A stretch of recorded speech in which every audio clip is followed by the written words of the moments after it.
নিরঞ্জনং নিত্যম অনন্তরূপং ভক্তানুকম্পধৃতবিগ্রহং বৈ ঈশাবতারং পরমেশমিড্ডং তং রামকৃষ্ণং শিরসা নমামি। শ্রীরামকৃষ্ণকে যে রূপ দেখিয়াছি। সংকলন ও সম্পাদনা স্বামী চেতনানন্দ। স্বামী তুরীয়ানন্দের স্মৃতিকথা, পর্ব ৩। শ্রীরামকৃষ্ণ ও তার শিষ্যগণ। ভগবান লাভ বড় কঠিন, একটু বাসনা থাকলেও হবার জো নাই। ঠাকুর তাই বলতেন, একটু আঁশ থাকলেও সুতা সূচের মধ্যে যাবে না। ঠাকুরের অন্তিম অবস্থায় স্বামীজি তাকে ধরে বলেছিলেন, আপনি তো কখন চলে যাবেন ঠিক নাই, আমায় পাইয়ে দিয়ে যান। তখন ঠাকুর বললেন, হবে, আগে তোর বাড়ির একটা বন্দোবস্ত করে দিয়ে আয়। তারপর স্বামীজি বললেন, আপনি মাকে বলে ওদের মোটা ভাত কাপড়ের বন্দোবস্ত করে দিন। তখন ঠাকুর তাকে মার কাছে ওইসব চাইতে পাঠালেন। স্বামীজি কিন্তু কালীঘরে গিয়ে আর কিছু চাইতে পারলেন না। চাইলেন বিবেক, বৈরাগ্য। ভিতরে ওসব নাই, কি করে চাইবেন? কালীঘর থেকে ফিরে এসে ঠাকুরের কাছে ও কথা বলতে তিনি আমাদিগকে বললেন, দেখলি কি উচ্চ আধার।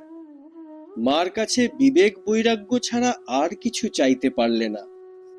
স্বামীজি কত সব লোক সঙ্গে করে ঠাকুরের কাছে নিয়ে আসতেন। তা দেখে ঠাকুর বলতেন, তুই কি সব লোক নিয়ে আসিস? কানা খোঁড়া, তুই লোক চিনিস না, যাকে তাকে নিয়ে আসিস নি। স্বামীজি সর্বদা দুর্বলকে হেল্প করতেন। বলতেন, যে যত দুর্বল তাকে তত সাহায্য করো। বামুনের ছেলের জন্য যদি একটি পণ্ডিত দরকার হয়, তবে পেরিয়ার ছেলের জন্য 4টি পণ্ডিত নিযুক্ত করো। কি চমৎকার বলতেন দেখ। একবার ঠাকুর গোলাপমার ওপর ভারী চটে গেলেন। সবাইকে বলে দিলেন, কেউ ওর বাড়ি যাবিনি, কেউ ওর হাতে খাবিনি। তাকেও দক্ষিণেশ্বরে আসতে মানা করে দিলেন। ঠাকুর সিরিয়াসলি মানা করেছেন, কার ঘাড়ে দুটো মাথা যে যাবে। স্বামীজি কিন্তু মহাপুরুষ অর্থাৎ শিবানন্দকে ডেকে বললেন, চল বেরিয়ে আসি। বেড়াতে বেড়াতে গোলাপমার বাড়ি এসে হাজির। এসেই বললেন, গোলাপমা খাবার দাও, খাবো। গোলাপমা তো আনন্দেই অধীর। বাজার থেকে একটা মাছ আনিয়ে রেঁধে খাওয়ালেন। ওখান থেকে খেয়ে এসে স্বামীজি ঠাকুরকে বললেন, গোলাপমার বাড়ি গিয়ে খেয়ে এলুম। ঠাকুর বললেন, সে কি রে, আমি বারণ করলুম আর তুই গিয়ে খেয়ে এলি?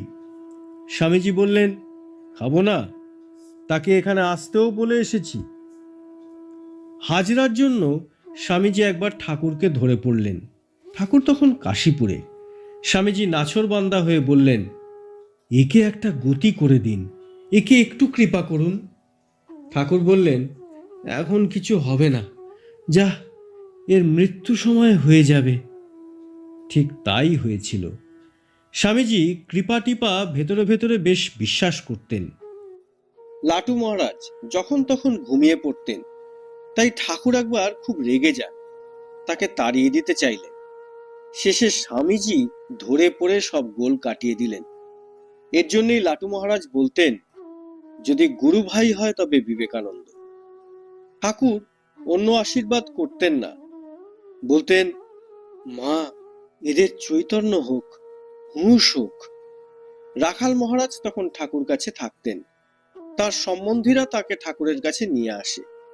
কিন্তু যখন তারা দেখল উনি সংসার ছেড়ে দেবার মতো হয়েছেন, তখন আর তাদের ভালো লাগলো না।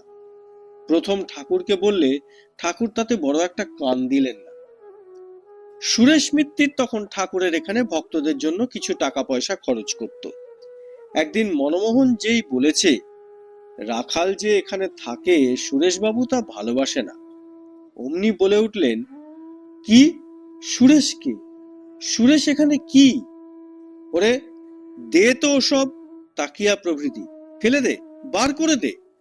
ঠাকুর যখন চটে উঠতেন তখন সকলের থরহরি কম্প হয়ে যেত, কেউ এগুতে পারত না। আমি বলি, মা, এসব ছেলের লক্ষণ ভালো, তাই কাছে রাখি, এদের হুঁশ হোক, এদের একটু চৈতন্য হোক। আমি বলি, হুঁশ হয়ে যেখানে ইচ্ছা সেখানে থাক। সুরেশ শেষে হাতে পায়ে ধরে কেঁদে বলল যে সে ও কথা বলেনি, ওরা মিথ্যা বলেছে। শ্রীরামকৃষ্ণের জীবনের দুটি দিক, প্রত্যেককে ওই দুটি দিকই বুঝতে হবে, নতুবা একটা দিক গ্রহণ করলে ভুল বুঝাবুঝি ও বিভ্রান্তির সম্ভাবনা। যেমন যেসব গায়ক ঠাকুরকে গান শোনাতো, তিনি তাদের নানাবিধ উপহার দিতেন, আর যখন তার কিছুই দিবার থাকতো না, নিজের পরনের কাপড়খানা দিয়ে দিতেন। এটা কি চরম বৈরাগ্যের উদাহরণ নয়? আবার সেই শ্রীরামকৃষ্ণ যখন মন্দিরের বরাদ্দ প্রসাদ পাননি, তখন ব্যগ্রভাবে প্রসাদের খোঁজ করেছেন এবং যোগানন্দকে বলছেন অফিস থেকে ওই প্রসাদ আনতে। যোগানন্দ উহা উপেক্ষা করতে বলায় ঠাকুর বকুনি দিয়ে বলেছেন, ও, তুই দেখছি খুব ত্যাগী পুরুষ হয়েছিস, তুই এসব গ্রাহ্য করিস না। এখন এই দুটি দৃষ্টিভঙ্গির সামঞ্জস্য কোথায়? অবশ্য ঠাকুর ওই প্রসাদের একটু কণিকাও নিজে গ্রহণ করেননি, ভক্তদের জন্য ঠাকুর এই প্রসাদ আনিয়ে রাখতেন। ঠাকুর একদিন যোগানন্দকে বললেন, ভক্ত হবি তো বোকা হবি কেন? যখন কিছু কিনবি তখন নানা দোকান ঘুরে দাম যাচাই করবি এবং ভালো জিনিস সস্তায় কিনবি। এভাবে যদি কিছু টাকা বাঁচে তা গরিবদের দিবি। আরেকটি দৃষ্টান্ত, যখন মহারাজ অর্থাৎ ব্রহ্মানন্দ পথে কুড়িয়ে একটা পয়সা পেয়ে ঠাকুরকে দেখালেন, তখন তিনি মহারাজকে বললেন, তুই পয়সা ছুলি কেন? তোর তো পয়সার প্রয়োজন নেই। কেউ যদি মাছ না খায়, সে মাছের বাজারে যে মাছের দরাদরি করবে কেন? এখন কে এই বিপরীত ভাবের সমন্বয় করবে?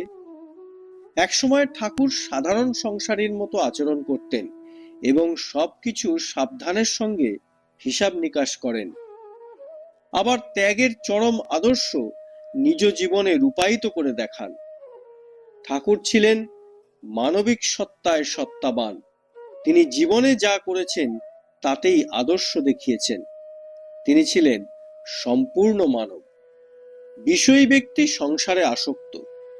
কোনো সাধারণ ব্যক্তি যদি একটু বৈরাগ্য অনুভব করে, তবে সে আত্মহারা হয়ে যায়। ঠাকুরের সঙ্গে মিশে আমাদের চোখ খুলে গেছে।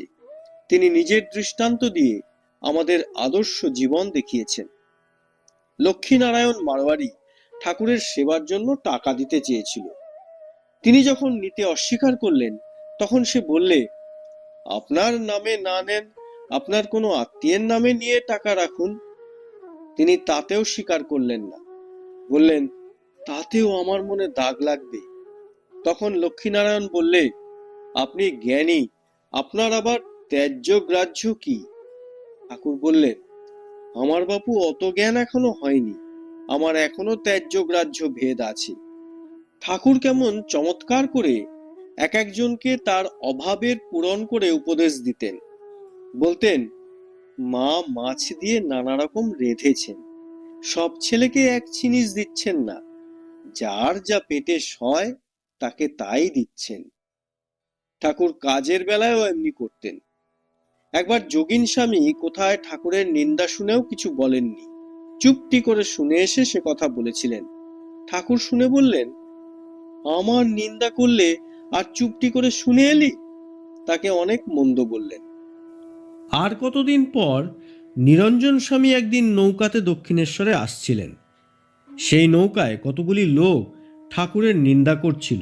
অমনি তিনি বের হয়ে এসে দুদিকে পা দিয়ে নৌকা দোলাতে দোলাতে বললেন, তোরা ঠাকুরের নিন্দা করছিস, এখনই আমি এ নৌকা ডুবিয়ে দেব, দেখি আমায় কে বাধা দেয়। সকলের তো থরহরি কম্প, তারা হাতে পায়ে ধরে তবে তাকে নিবৃত্ত করল। ঠাকুর এ কথা শুনে বললেন, শালা, ওরা আমার নিন্দা করছিল, তাতে তোর কি? দেখো কি কাণ্ড, যার যা পেটে সয়, এমন আচার্য কই? একসময় কাশীপুরে কালী মহারাজ খুব মাছ ধরতেন।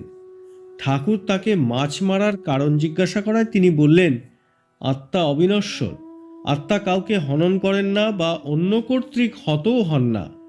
তা শুনে ঠাকুর বললেন, তুই যা বলছিস তা সত্য। এই সাধনকালে আত্মদর্শনের পূর্বে তোর এরূপ বেদান্ত বিচারপূর্বক প্রাণী হত্যা ঠিক নয়। তোর জানা উচিত যে আত্মদর্শন সব যুক্তিতর্কের পরপারে। আত্মোপলব্ধি হলে মানুষের সর্বজীবে দয়া হয়।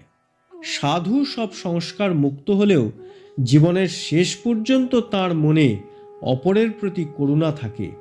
সাধুর আদর্শ কখনো ত্যাগ করিসনি। ভালোবাসার শক্তি চাই। ঠাকুর শকে জিজ্ঞেস করেছিলেন, তুই কাকে ভালোবাসিস? সে বললে, মহাশয়, আমি কাউকে ভালোবাসি নে।